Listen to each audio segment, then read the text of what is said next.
सिंध से रिपोर्ट कर रहे हैं अल्ताफ़ सोमरो। मोरो शहर के वार्ड नंबर 11 दस्तगीर कॉलोनी के साथ सचर कॉलोनी में वाक़या एक गरीब मेहनतकश अनवर अली चश्कानी, जो मेहनत करके अपने घर वालों का पेट पालता था, लेकिन काम के दौरान गिरकर अपनी टांग से हाथ धो बैठा और मजबूर हो गया। अब इनका कोई कमाने वाला नहीं।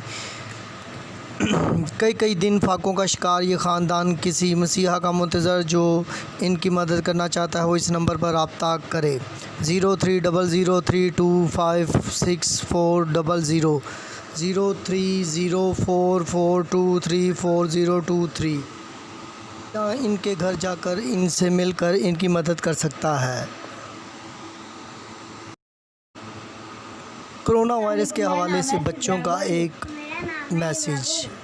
हमें अपने और अपने मुल्क की हिफाजत करनी चाहिए और बार बार हाथ धोने, सैनिटाइजर से हाथ साफ करने चाहिए और हमें कोरोना वायरस से डरना नहीं।